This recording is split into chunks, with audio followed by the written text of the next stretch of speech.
Hello and welcome to another episode of the Born Too Late podcast, where I, Jay Castro, and my friend here, Josh Rutledge, talk to musicians, journalists, broadcasters, label owners, or anyone else making a fuss in the world of underground music right now. This episode, we have the pleasure of having the frontman of the magnificent band, the Real Sickies, out of Edmonton, Alberta. Josh and I first heard this band back in 2015, and we've been fans ever since. Their newest LP that came out in last year, 2021, called Love is for Lovers, is available on Stomp Records. And it's one of my favorite LPs, personally, that's been released in the last 10 years. I don't think there's a week that goes by I don't listen to this record from start to finish. But whether you want to call it punk, pop punk, street pop, the Real Sickies play melodic, high energy, catchy songs with loud guitar hooks and memorable choruses that drill deep inside your brain.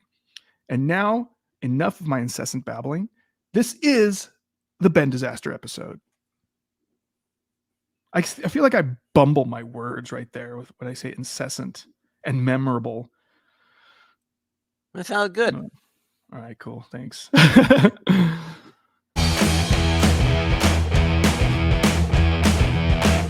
every day's feeling like a Monday morning, staying out late, kinda gets boring. Do what you wanna when you wanna do something now. I'm getting older by day, younger at night. I need a little something to feel alright. Yeah, do what you wanna when you wanna do something now. Yeah, you do what you wanna when you wanna do something now. Chances are you've made some choices, but I'll hear your inner voice. So we are pleased to welcome Ben to the program tonight. How is it going, Ben? Not too bad. How you doing? We are doing fantastic. Nice to be here with you, Josh and Jay. JJ, Thanks, man. well, JJ double duo. That's right. Never even thought of that. The dueling J. No, the dueling J and J. JJs. Yeah, JJ. Yeah, I'm doing good. It's nice to be here. It's nice to see some faces. Well, thanks for joining us. I think we're gonna just jump right into some Real Sickies talk. Yeah, let's do it up. I just remember the first time I heard Real Sickies. This goes way back. This is 2015, and I heard the first couple of songs that you put out, and I was just blown away. I'm like, wow, this is just so totally in my lane, and I was just really thought it was really awesome. So I'm just curious about what the inspiration was behind the formation of the band and what kind of music you were setting out to make. Yeah. Well, I mean, first of all, thanks for checking it out in the first place and digging it. You know, that's nice to hear every now and then. I mean, it's always good to hear. The foundation. Rob Lawless had an idea, and he was putting together some tunes, and he reached out to me to sing. And at first, I was a little hesitant, and then I don't know. We kind of just started jamming and coming up with like tunes that I was getting into, and the more we wrote and how quick it moved, it really became like, I don't know, something really driving, I guess. And we all had this love for Ramones and Johnny Thunders, Teenage Head. We just kind of like, I don't know. I really want to, at that time, I really want to front in a pop punk band. So I was really excited. I also kind of wanted to bring in tastes of like Hubble Bubble and Raxola. I was listening to that a lot. And so I think like the drive of that original kind of Teenage Head, Ramones, Johnny Thunders with the kind of, I don't know, lollipop pop punk stuff and all the power pop staples that I was listening to at the time and still just kind of all melded into this forceful thing. And I don't know, we just kept writing and and going for it. Yeah. So I don't know, like, we I don't want to jump ahead or anything, but yeah, it's I don't know. I think I got that question. I should, yeah, yeah. Is that good? Of That's course, perfect. you Yeah. hit it, man. So I just want to go. I just want to see if you remember this. But you probably don't. What am I thinking? But Ben, like the first time I remember, you sent, or I don't know if it was you or like a publicist or whatever, but your solo stuff landed on the doorstep of my old blog, Audio Ammunition, and I think it was uh, it was your EP that had like the big satellite dish on it. I think it was called Close Your Eyes. Yeah, Close My Eyes. Yeah. Close My Eyes. Yeah. And I remember that was like one of the first releases that we got, like just out of the blue, that I was super impressed by. And I remember, I think I remember sending you the review, and I don't know, we chatted a little bit. I interviewed you for that blog, but um, your solo stuff was a little different than Real Sickies, because I remember listening to your solo stuff and liking it so much, and then you joined Real Sickies. I'm like, holy shit, he does this too. But yeah, that was, I remember being like, it was like, oh my gosh. But anyway, for you personally, what band, song, or video or album kind of like lit the fire inside of you and made you think that's what I want to do? Yeah, I don't know, like a song video that we did or like that I seen growing Just up. something that you saw as a kid, as you know, at a young age, that influenced you, that just wanted to make you pick up a guitar and start singing or write music or something like that. Yeah, so I guess first of all, I do remember that with audio ammunition. I believe I sent that 7-inch to you personally. I was Mhm. saw that you guys were doing cool stuff, and I was like, man, this is just sweet that there's community. I'm gonna send it in. Um, and thanks for liking that too. It was like I was in a punk band called Let's Dance for a long time. That's right. Yeah, That's right, and I think I have one of those 7 inches. yeah, they're probably kicking around somewhere. Yeah. I do. Oh, I wish I Um, had it right here. I'd show it to you.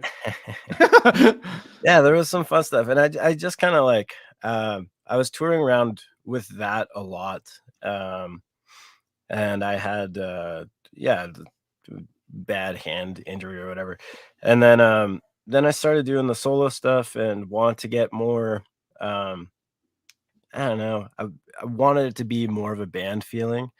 And so Mm, that kind of crossover time, just really made sense with, like, the Sickies and bringing it like, kind of what I wanted more to a band kinda thing to feel part of it. So I think that kinda, like, caps that first, like, transitional, time period there. But, like, going back, way back in time, songs that a song that, like, really hit me was, 500 Miles by Proclaimers. I think I ah, heard it, originally well, I was, like, a young kid, and it was in Benny and June, so I yes. remembered that quite a bit. That was a huge one, but it also came on in the radio, like, in the car in New Brunswick, like, we were driving from my grandparents or something, and my Aunt Pat and my mom, and the song came on, and I was just like I think my cousin Ryan was in the car too, but I was just like, I just young kid, like, I don't know, 5, maybe 6, I'm not sure, maybe younger, but, like, that tune just, like, drove home, and, Mhm. and so, yeah, it was, that was kind of a game changer, for me, like, being a young kid and just, like, recognizing that music is cool kinda thing, like, this is something that moves me, I could tell that it affected other people. Uh, so that was like a huge one. Um, Going coastal and punk news or punk TV. Um, also Much More Music had like punk specials too. Oh, cool. But I remember seeing a video for the Black Halos, and I was just blown away. I was like, this is so amazing, and it's Canadian, and you're like Yeah. young rebel, like doesn't even know what punk is yet. I thought it was called extreme or something. I don't know. Like, it was dumb, but that was just really cool. And then seeing Newtown Animals video, I was just like, wow, you can do this with music videos. Like they can be cool. Like sweet. Um, yeah. So and then starting to see like peers like get on there, like Wednesday Night Heroes, and just seeing like those, like that there was a platform for punk videos was so cool. Like Mm-hmm. to get into, and so that was like yeah, getting into that stuff like kind of became more of a visual of really getting into like all aspects of music, I guess. I mean, albums.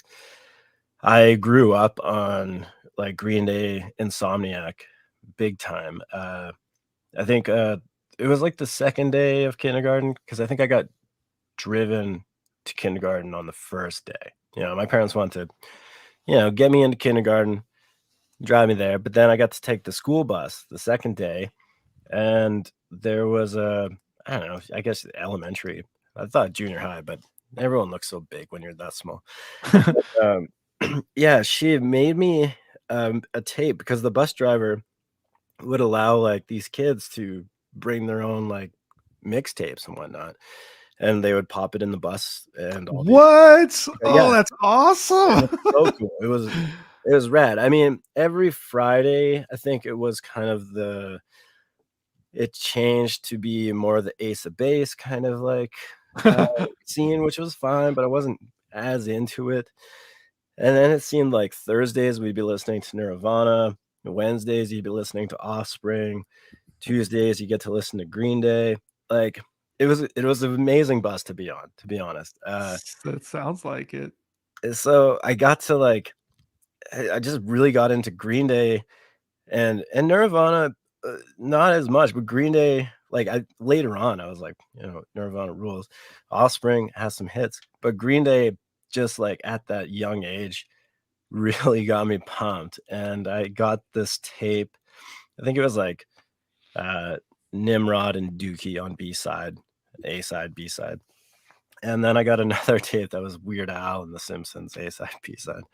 So I just like I listened to that tape so much, and then I got the actual Insomniac album on CD, which was a huge thing, like being a young kid and getting a CD, and on tape. And I had this ghetto blaster that I would bike down the highway just blasting Green Day Insomniac, and that was, I don't know, that album was definitely one that was like, oh, this is what I want to do. I want to get out of this town. I want to, be on the highway listening to music. I mean, it's like making it sound so picturesque, but it was just this young kid who wanted out of this town and got into this band in a big way, and then visualized getting out of there. So that those were some game changer moments for me, I guess. Album, videos, band, song. Cool, man. Yeah, you make it sound like a Springsteen song or something. It was just a youthful boy getting out of town, ditching his gas station job. I wanted to. I only had that gas station job for a week, and it was because I was grounded and I had to take it. So, yeah, don't break into abandoned buildings in small towns, I guess. Get arrested. So think about another band that probably literally everybody loves and is clearly an influence with the Real Sickies is, of course, the Ramones. And I'm just struck that with Real Sickies, you managed to pull off the Ramones influence that just so many other bands can't, and they just sound like bad copies of the Ramones. So how do you go about being Ramones inspired, but not sounding like just another Ramones wannabe? I don't know. This is a hard one. I don't want to knock anyone. But I know what you mean. Like, and at the same time, I'm always like, whenever we get compared to the Ramones, I get it. I definitely get it because listen to the Ramones so much. There's no way that it would not be part of the sound. No matter, yeah, if, I don't know. But uh I always wonder like when we're not gonna be compared. Like what album is somebody gonna be like, oh, it doesn't sound like the Ramones anymore? Like I don't even know what makes us sound like the Ramones, to be honest. Like I'm like, listen back, I'm like, I can see it. We definitely played off some riffs, and that helps, I guess. But I think it's uh, I think a big part of it is maybe that we listened to so much Ramones, but we also really got into a lot of, pop from the earlier decades and stuff that also influenced the Ramones, like more so than having the Ramones influence just Mm. us. If so, it's kind of like we're all into different kinds of music, but yeah, I think it was kind of looking at, more inspiration of bands that you like, and I don't think we were necessarily set out to be like, "This is what we're gonna sound like." I know the first few, like, the first cassettes, maybe there was 2 cassettes and a CD, um, we it definitely had some, like, more pop punk songs, and those were the songs that I was gravitating towards. Um we explored a little bit, but all those songs, it just kinda had, like, the same vibe. Even throughout our albums, I can listen to it and hear, like, yeah, these are definitely pop punk tunes, but it I don't know, it branches out quite a bit, so it's cool that we get compared to the Ramones. I mean, that's what a sweet comparison to have, and then there are the bands that just go straight for, um, wanting to sound exactly like the Ramones, and I think that it's been done, so I don't know. It yeah, yeah.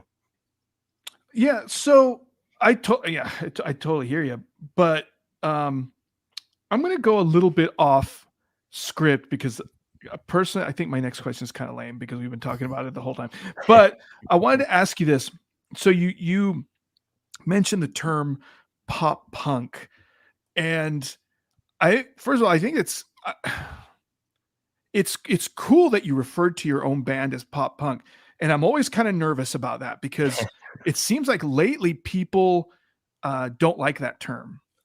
You know, Yeah, I saw an interview with Dr. Frank, and he's like, "I hate that term, pop punk." That's Let me ask you this: uh, Do you see the reasons why people hate that term? Are you hesitant to use that term to describe your own bands sometimes? I mean, like, I would put rock and roll in before pop punk, and I would put rock and roll and punk before pop punk, but when it comes down to it, like, we are rock and roll, but,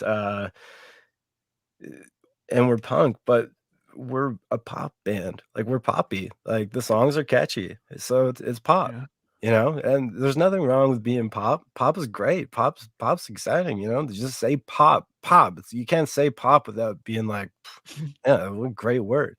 So, no, I'm not embarrassed, but I like pop punk. Why not? Like, I do get it. I do think that there's, like I and I don't wanna, like, jump down like the family tree of, like, what's pop punk and get into, uh I mean, yeah, radio obviously makes people think pop punk, like, bad. Like, that's not good. Like, pop punk, you're, Good Charlotte or, Blink-182 or, like, I don't know, Mhm. and I mean, I don't really know much Good Charlotte. I know Blink-182 had a couple of good tunes. I haven't really listened to much of it, but there was some songs I listened to for sure. Like, Damn It was great, and because it was in a movie, yeah, it was anyway, Mm. um, You but seem yeah. to be influenced by music and movies. Oh, it's great. Like, I mean, it's having the visual and and watching something, it's just like it makes the scene a lot better. It makes it relatable, and then when it just like really kind of uh, heightens the mood of the song. Like I don't know. Mhm. Anyway, yeah, but like I don't know why people would be embarrassed about it. I mean, if you are embarrassed about it, then you're taking it as insult. And I think it's just like maybe too much testosterone or something like that. Like it's pop punk. It's fine. Like I don't know. Like Ramones to me are pop punk. Like it's punk, obviously, but it's pop. Like I Yeah. mean, but that's like the different spectrums. I mean, like Animal Boys, like you got some like crazy rockers, and then you got some of these like the most beautiful ballads that, in my opinion, the Ramones wrote. I mean, not the most, but like there's a couple of huge bangers on there. So like, it's pop punk. Yeah. Yeah. There's nothing wrong with it. I don't know. I don't know why people get embarrassed by it or ashamed. They take it as an insult, and um, I don't know. You shouldn't be insulted by what you're making. So, I think probably the only thing I can think of is that they think it lumps you in with the Good Charlottes and yeah, the Sum 41s and that's the only thing I can think of. I mean, like Screeching Weasel, they're pop punk. I mean, the dude's a dick, from what I heard. I've never met him. I don't know. Uh, Yeah. but I mean, like, that's pop punk. Like, there's great bands. Like Boyd's are a great pop punk band. Like, there's just Mm. I don't know. To me, if it's poppy, it's pop punk. Like, this. There's like how many different genres of thrash? Like, how many different genres of metal? Like, you don't need to branch it off and give it a name. It's just it's a blanket term, and I think maybe putting like the punk in front of the punk pop, like people would be like, oh yeah, it's cool to like that. But yeah, I get it. I definitely get it, but I don't see a problem with it. Like if somebody's like, oh, you're in a pop punk band, and they think you just sound like this, then I don't really want them to listen to us anyway. Like they're probably not a nice person. Unless you are a nice person, you think that, then I take it back. I just, open your mind. Yeah. Yeah, I like to just use it as a way of describing music, but not as a way of limiting a band. And Mhm. that's what I love about Real Sickies is whether you like punk or pop punk, you're gonna like the music. Yeah. Yeah. So I wanted to ask you about the COVID record you did, Quarantine. Right at the beginning of the pandemic, Real Sickies, you made this basically an impromptu record. You wrote it, recorded it, you completed it in a week, and yet it turned out amazing. Like it's such a good album. Yeah. I'm just wondering how you decided to make this record, and why do you think it turned out so well? Well, I can answer the first question easily. um, I don't know like why. I'll try and answer the second one, but I'll try and do them in a whole thing here. Um, I don't I don't know what made that album uh as good as it is. Like we were recently on tour, and we had a lot of people come up to us and be talking about that album and be like, it really got us through, and um the impacts of it like are very surprising to me. I mean, it was a good album, and I'm really happy with it. But the more I hear people uh, saying like, well, it really got them through some rough times, kind of makes it more important now than maybe what I thought it was like 3 months ago, or like a year ago after the fact, without necessarily like talking to people outside my circle about it. So I'm only kind of starting to realize that it was such a good album. I was kind of like, yeah, we put it out, but we just kind of, I don't know. We were on tour with Real Mackenzies in 2020, and it was, I don't know. We were like in the van.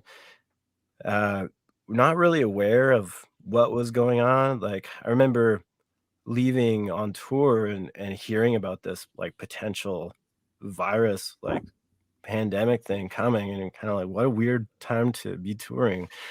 But I don't know, I guess we go anyway. Like, we weren't really aware of what was going to happen.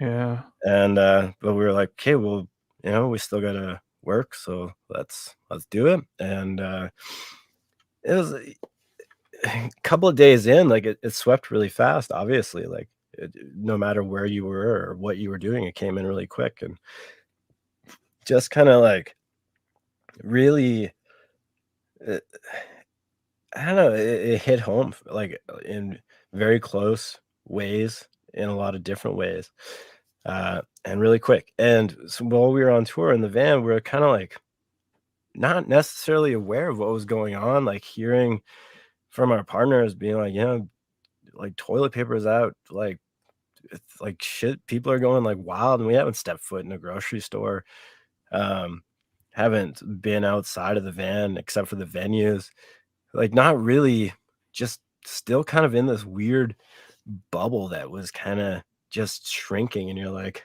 you know, I think Edmonton was on the way home, and we had a day to like go home, stock up on some stuff, and that's when it kind of hit like shit. Like, this is wild, um, and everything was starting to get canceled at that time. So we were just kind of like in this like touring mindset, and then having everything kind of crash down.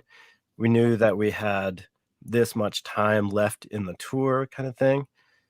So once everything kind of like fell apart and we're like, okay, well, these shows aren't happening, we were still on tour time. So we just kind of decided like, well, we got the time as a band set aside. Let's work through that. And we just kind of, we all had ways of recording at our own homes. And so that just became the kind of thing that we were going to do. Um, the We would get songs, kind of send each other emails.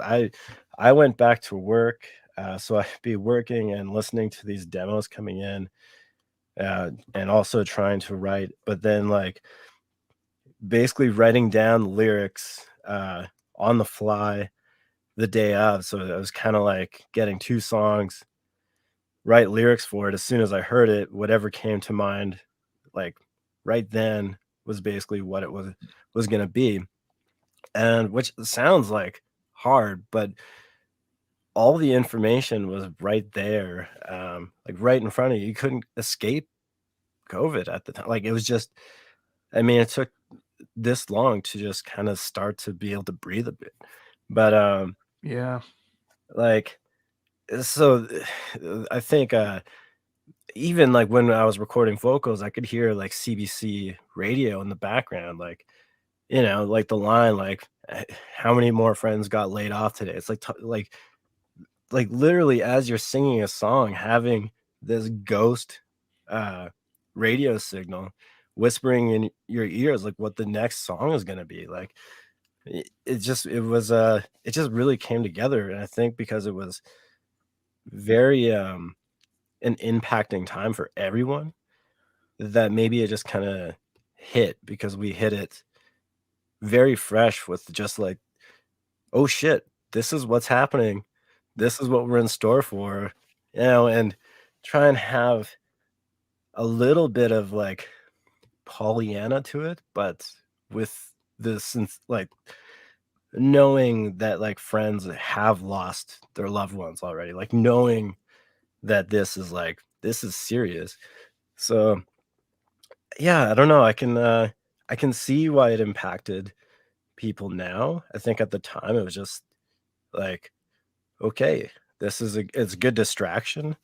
It took the promoting of it kind of just made like the beginning of the pandemic to feel like it wasn't happening yet. Uh-huh. It kind of just held everything off.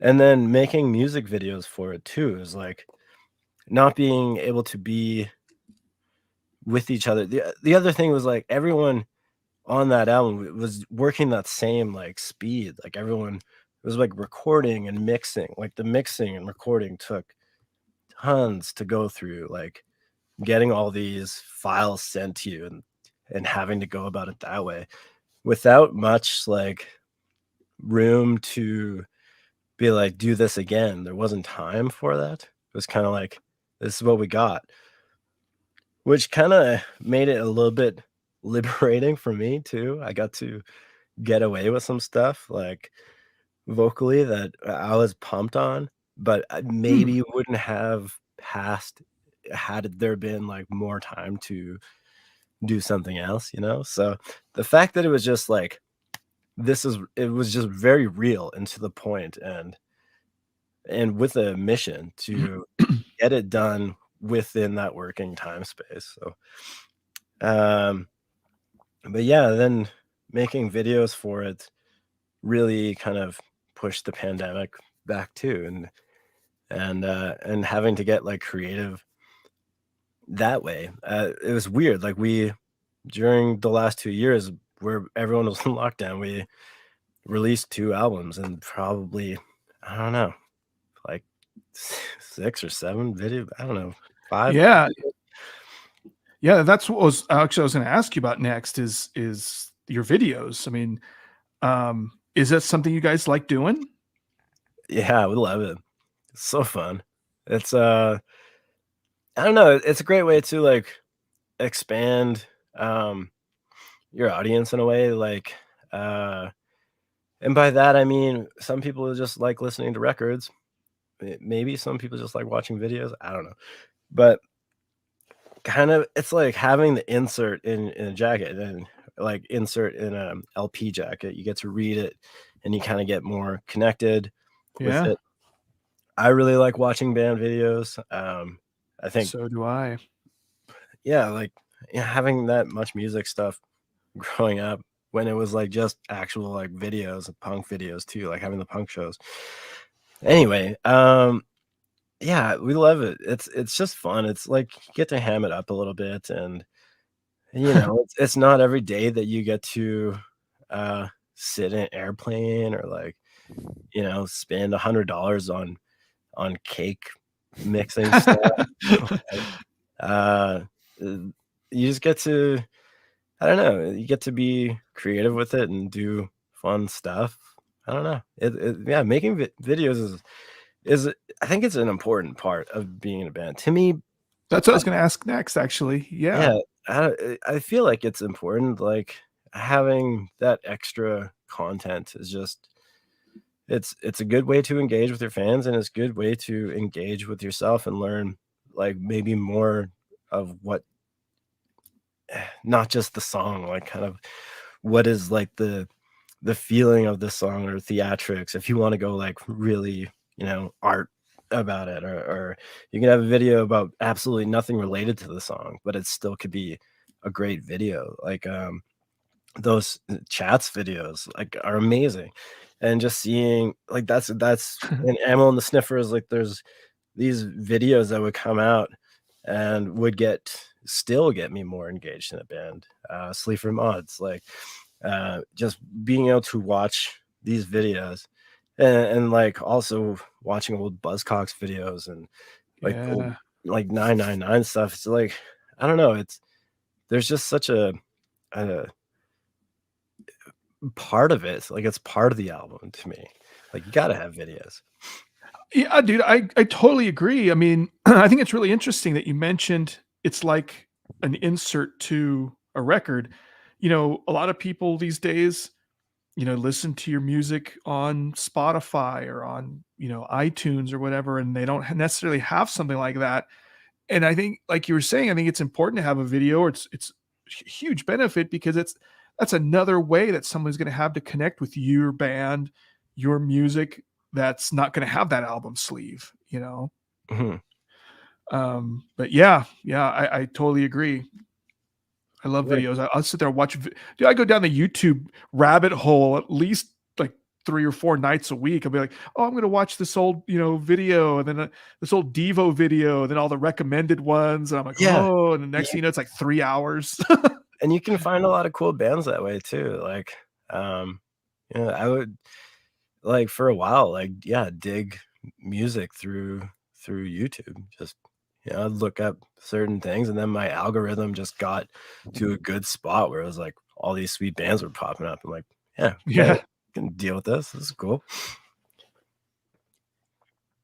So Yeah. we're talking a little bit earlier about the comparisons, the Ramones comparisons in regards to your band, but I think that starts to change with the latest album, "Love Is for Lovers," because you're doing all this different stuff on this record. You got some songs that are like really, really fast punk rock, and then you've got these songs that are just pure pop songs, and then of course you have some songs that are, I guess we call it pop punk. So with that album, were you definitely trying to show like an evolution in your sound and a progression? I don't know. I mean, like, we didn't really set out to make the same album over and over. So, like, there was never kind of like a defined necessarily, like, we did have um album titles planned ahead and kind of like themes to them. Mm. Um but this, like, Love Is for Lovers was kind of like a collection of songs that we had been writing and working on, and kind of kept getting interrupted by other albums. Like, it was set to be, like, we knew what we wanted, like, kind of the album to be about. We knew certain songs that had to be on it, so they couldn't be on the previous albums. Um, I don't like, we didn't that's what I was like, "When are we gonna never be compared to the Ramones? Like, when is that gonna happen? Are we gonna lose that touch?" And, like, I don't think, like, Love Is for Lovers is definitely a standout album for Sickies, for sure. Just as much as Quarantine is. Like, um, to me, I don't to me, maybe just because it's the new album, I gotta be like, "Yeah, it's great, great." Um, but we didn't I mean, we did wanna reach out. We wanted to have, like, some kinda more Rolling Stones country, like, jams on there, because we were just writing these tunes, and then we'd be like, "Okay, well, working on these riffs, what do we want it to sound like?" And we'd explore that, and, um, we definitely went through what I think is, like, a bunch of classic Sickies sounding tunes with, like, I don't know, like, to me, the most pop punk tune would be, like, "Think of the Sunshine," and I guess if it was to get, like, really technical, then to me, that would be the most Sugar Oi, um, uh, tune, and because to me, it sounds like the Vanilla Muffins. It's like that, it's got, like, just it's pop. Sugar Oi is, like, same as pop punk. You could, like, sugar punk, I guess you could call it. People would be more offended by that. But, yeah, I don't know, it's different, um,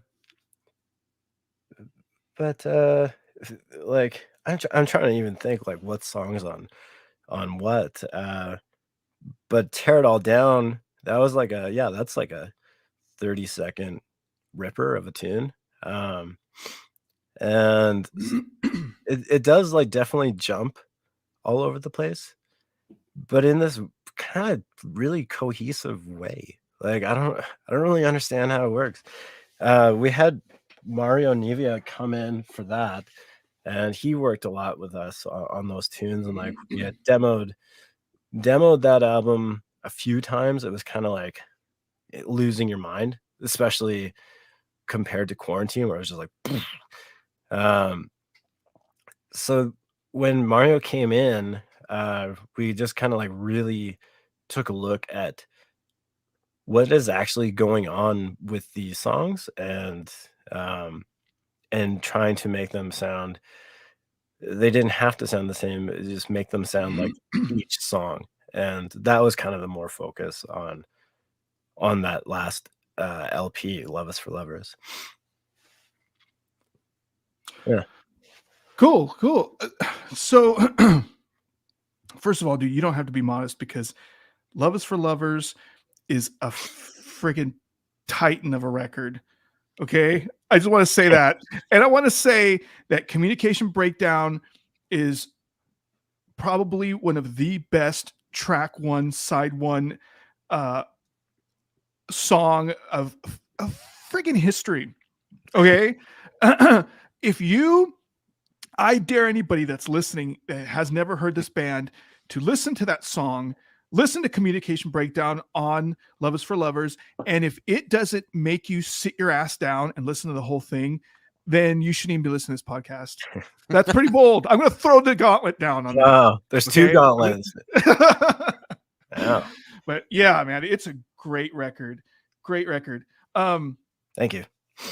I wanted to ask you, so in just because of time, Josh, is it okay if I skip down to your Yeah. question about, I wanted to ask Ben about his radio show, This Is Pop. Can you tell us a little bit about that? How you got involved with that? Yeah, for sure. Yeah. I'm just trying to think. I got to tell you about the new EP that just came out, but Yes. but we'll cross back to that. I just, if I forget, I'll be like, you dummy, you talked about all these albums and you just put something out, you haven't talked about it yet. It's coming. No. Yeah, Danny, no. it's not your birthday. Yeah. Anyway, This Is Pop. Yeah, my friend Dave Finkelman, he did a radio show for a long time in Edmonton at CJSR, and it was the punk show. And I listened to CJSR. I get the signal out in Bonnecourt too, so I was kind of aware of it as a teen, and just thought it was a really cool way to hear new bands and just be involved in like community. And I always wanted to do a radio thing. I started my own radio broadcasting thing in junior high and failed in high. I think I didn't get into the high school course or something like that. And then when I finally did, I didn't take it seriously because I was a dumb kid. But aren't we all, man? Yeah. But yeah, I just kind of didn't necessarily take it seriously then. And then I wanted to do it. My friend Alex took over Big A, Little A, and I asked him to, I would go in and do his show with him every now and then as guest, and just kind of being in that atmosphere. I'm like, yeah, radio is fun. And there's just no face to it. It's just like theatrics. It's fun. And so I wanted to do, it was going to be a fill-in show called This Is Pop. And yeah, I just thought I'd do a couple of them, but it turned into a weekly thing. And I did it. I think I just did episode 218, which isn't done, but it's still a lot, you know? And I recently took a break. I had to take a break because it just kind of got to the point where I was starting to listen to the same things and I wanted to kind of take a refresher. But yeah, it just This Is Pop is it's a power pop and punk and pop and rock and roll, whatever really fits underneath the spectrum of pop. If it's got a hook, to me it's pop. So This Is Pop, like, we'll play, you know, the hits and like some sleeper hits and some like actual hits, like not hits, but like current punk hits and stuff like that. Okay. Anyway, yeah, This Is Pop. It's just like a high energy, wild show, and yeah, I've been doing it for over close to 4 years, maybe, and to me, it's been a great way to constantly find new bands. Yeah. I'll do kind of odd themes and whatnot, like I don't know, we had pizza for dinner. I had a slice of pizza, so like look up bands with pizza or song titles with pizza albums, Oh, or that's cool. like, you know, if I can't find a song about pizza, then I could throw on like Village People Food Fight. You know, I can like expand it a little bit, and so it just kind of like started discovering really odd things that way, but great odd things, and so it's been like a fun way to kind of just listen to music. It's like therapy in a sense. Like when I could go before COVID, I'd go to the studio at CJSR, and I'd usually go like later on at night, and when no one's there, and just blast tunes and dance around in this small room. It was just my own little workout cave. I could just listen to tunes I was liking at the moment and dance to them, and then just yell into a microphone. And now I do it at home, and it's fun still. I still like it, but I miss like that kind of like just being able to just be completely shut out from the world and like Yeah.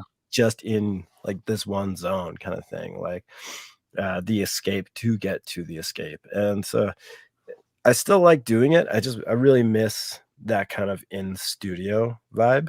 Um, but it's still a great fun thing to do. And uh, through doing that, we started doing This Is Pop records, and we started releasing for a while. I think our first year and a bit, we were really fast and released way too many records all at once without it, like, you know, having one sense or is iota the right word, any business skills whatsoever. So Uh-huh. so, you know, like we'll work that out down the road. And so yeah, like through the radio we did the label, and we got to connect with tons of amazing bands from across Canada. The This Is Pop, uh, This Is Pop Canada Volume 1 that we did. I think it was in 2000, maybe 19 or 20, 19 or 18. Yeah. Mm. And that was like, yeah, it was 17 bands from all across Canada. And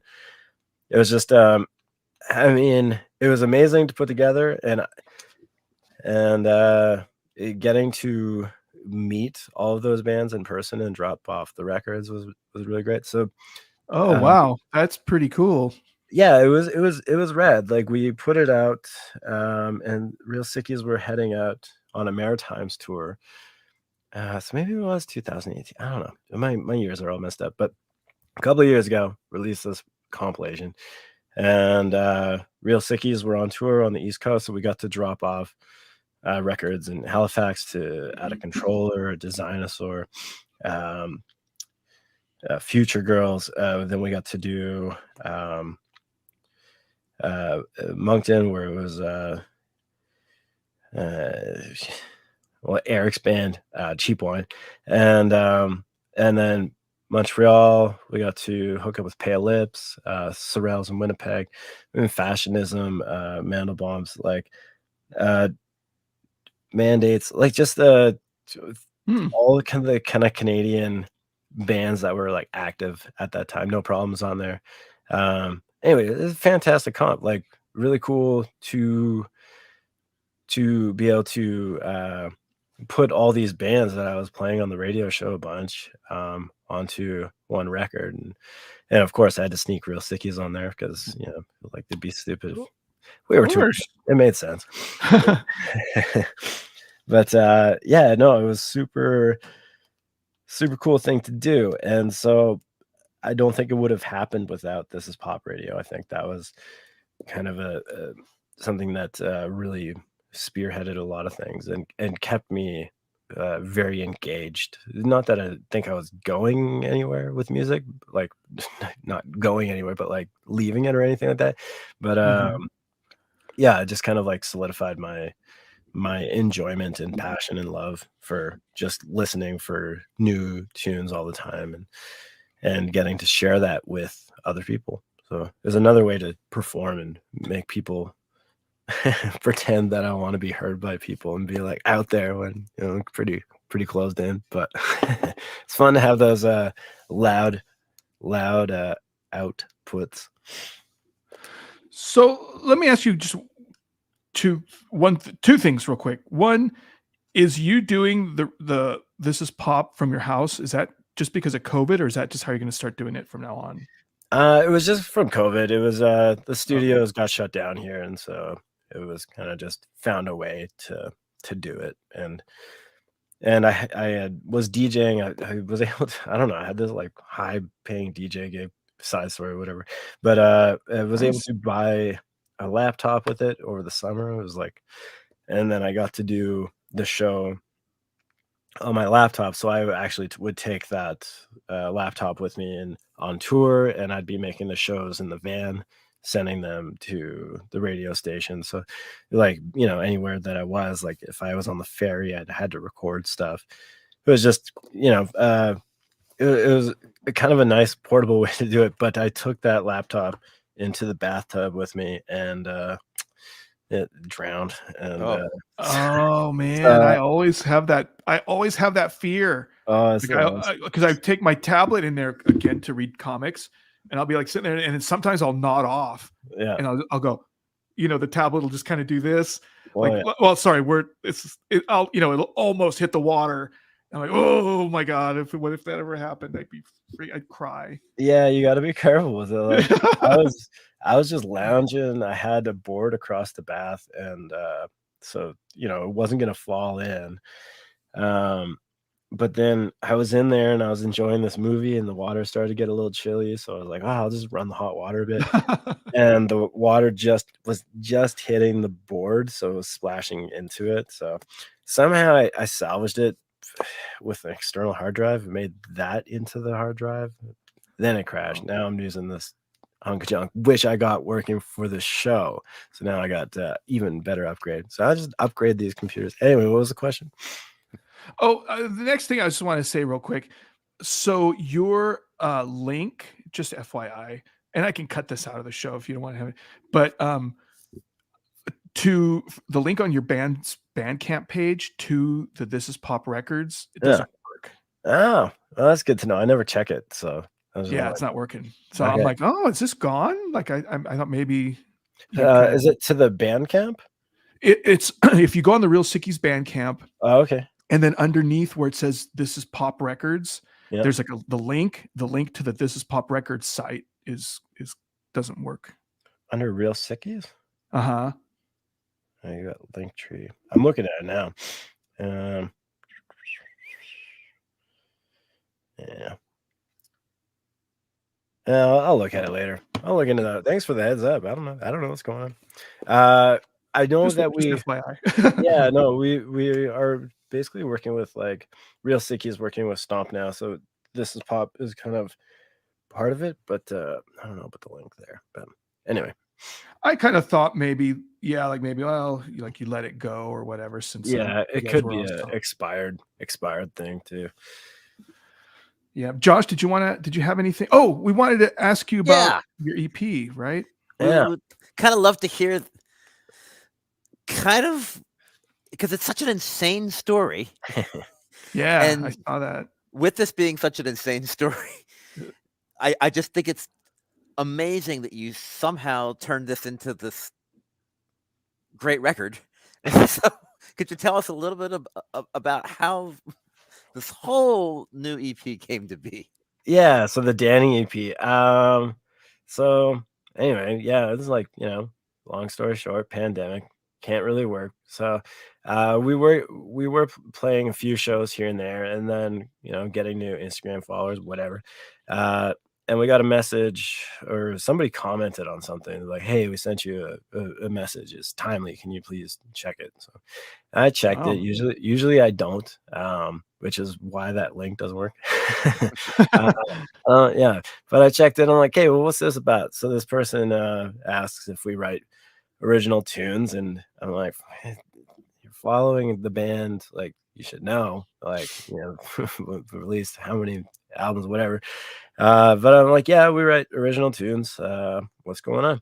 And they were asking for a birthday song for their kid, Danny, who was turning 6. And I personally like a challenge. I was pumped like right away. I was like, yeah, okay. Like I already had a riff in my head. I'm like, hey, sweet. Send me some information about this kid and we'll see what we can do. And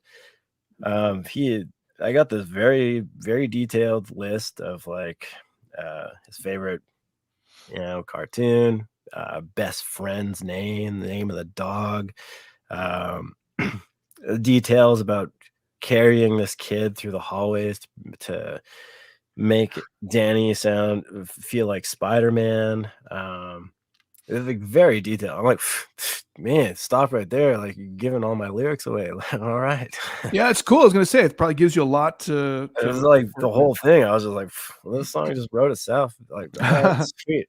So I demoed it that night and, kind of had like this feeling like, well, what's going on? Like, this person, they're offering us a large sum of money. It was like $500 for a birthday song. And I was like, that's a lot of money for a 6-year-old's birthday, in my opinion. Like, there's no way in hell if I had a 6-year-old, I'd be spending that kind of cash. But I don't know. They wanted to, so whatever. And so with that, I was kind of waiting for like them to ask for like my passport information or like see a picture of my driver's license for whatever reason. I'm just kind of like waiting for something the to happen. scam to pop up. Oh yeah, big time. I was just like, this feels off, but I'm messaging like the band chat. And we're like joking about it, like, yeah, this dude's like $500, and I mean, I guess it's like support the artists. Like bands can't really like play shows right now, so offer maybe he's really into music and wants to like support the scene and his kid. So I was like, well, I gotta write this kid. I'm not writing a 6-year-old's like birthday song. I'm writing this person's birthday song for the rest of their life. So I gotta write a hit. And no pressure there.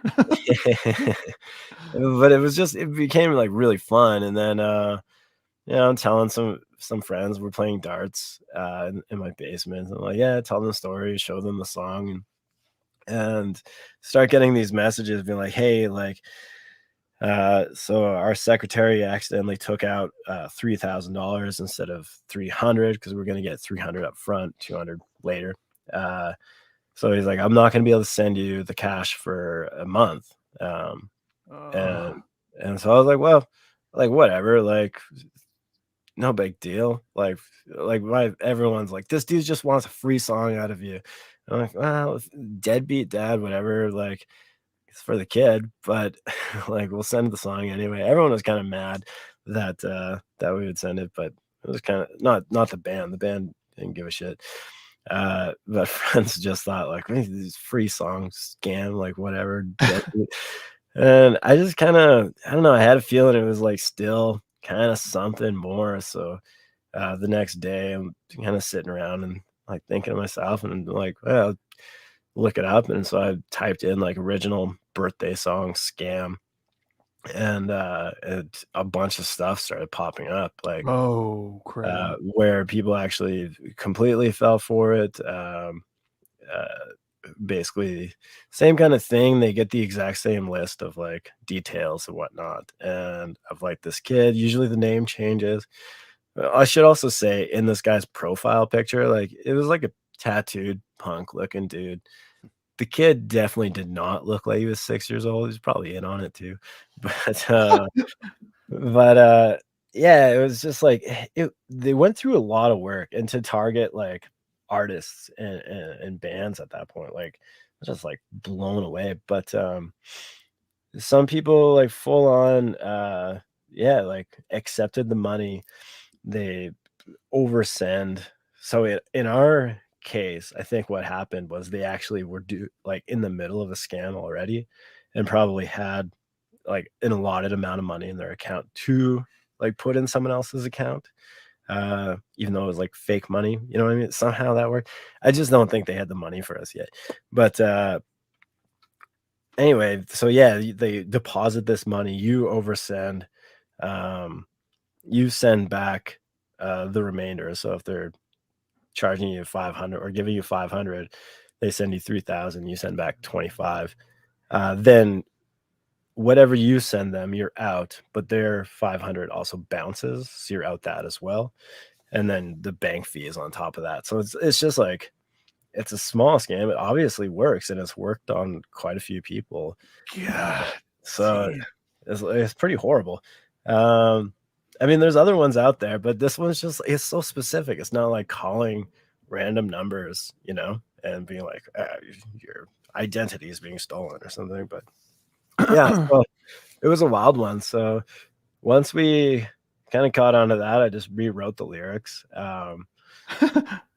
And so we put out Danny, which is the original song for the scam, and kind of jumping from place to place, but we released the original song Danny, and we released Scammy, which is the like response to it. And as I'm dealing with this person, I'm caught on, I'm now messaging them and being like, hey, which version do you prefer? We want to make sure we get it right. And I'm sending them the lyrics to Danny, and I'm sending them the lyrics to Scammy, and starting to like really like just drag this guy through like the ringer, like trying to waste as much time of his now that I possibly can. And it became like an ongoing thing for like probably 3 weeks of like going back and forth with this person, trying to get the money to our account because they're like the band's account. Anyway, that stuff's boring. But yeah, so we just kind of went with it. Like we're like, this is a scam. What the fuck?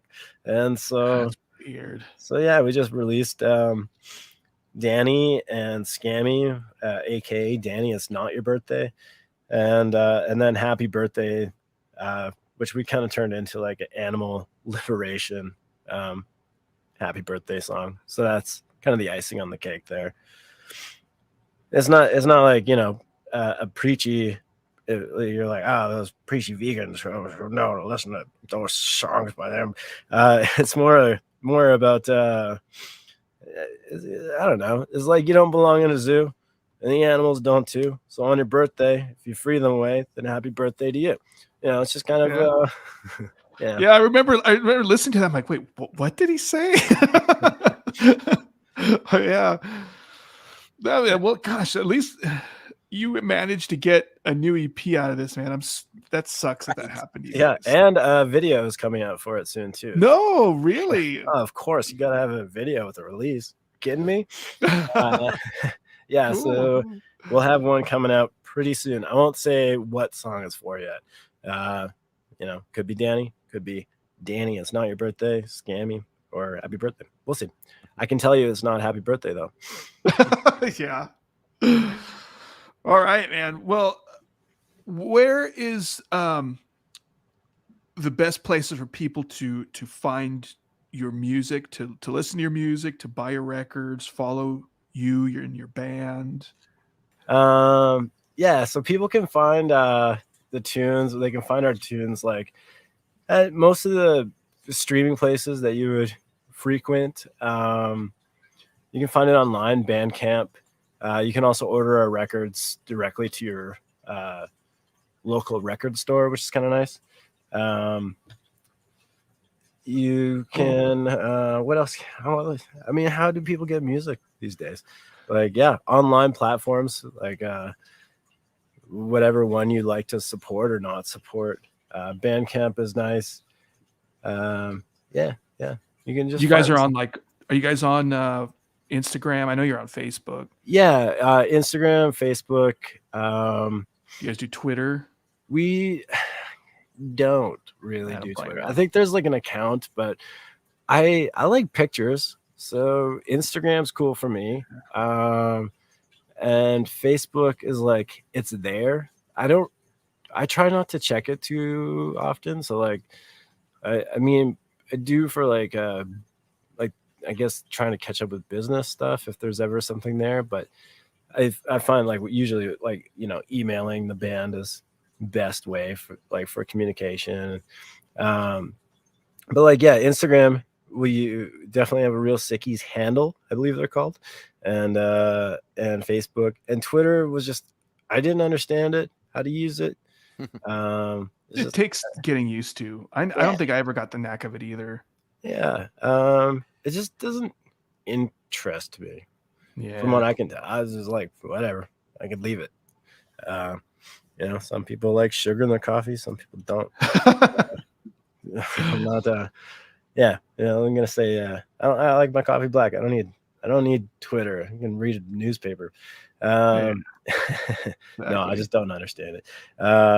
And TikTok we don't have yet either. So, well, we talked about it. It's just a lot of work. You got to be really dedicated in video smiths, short videos. And we like making music videos, short videos, not so much yet.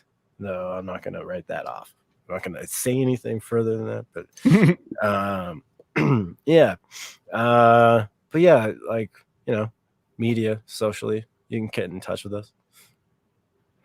Cool, man. Well, I just want to again say thank you for coming on our humble broadcast. It was great chatting with you. We really Humble's with appreciate like you coming on. humble is with a like capital H. You two are like the nicest people that I've talked to in a long time, and just Oh man, I like the way appreciate you that. support music and dive into it, and get to play with your cat. It's cool. It's thanks so much for having me. Like, and I've been a fan just as long, I would say, like of you guys doing what you do. JJ's. Thanks, man. I really JJ, appreciate that. we appreciate that. Yeah, no worries. Let me read Appreciate our little spiel here real quick, and then I'll stop recording. So on behalf of our guest, Ben Disaster, Josh, and myself, Jay Castro, we'd like to thank each and every one of you for tuning into our program here. And we'd like to tell you how much we appreciate every comment, criticism, and if you like what you heard, please hit that subscribe button. And if possible, leave us a review on our podcast. Not only does it help our show particularly, but it helps spread the word on all the people that we have on our show, everybody's bands, record labels, what have you. So again, I'd like to thank Ben. And this is the Born Too Late podcast signing off. Awesome.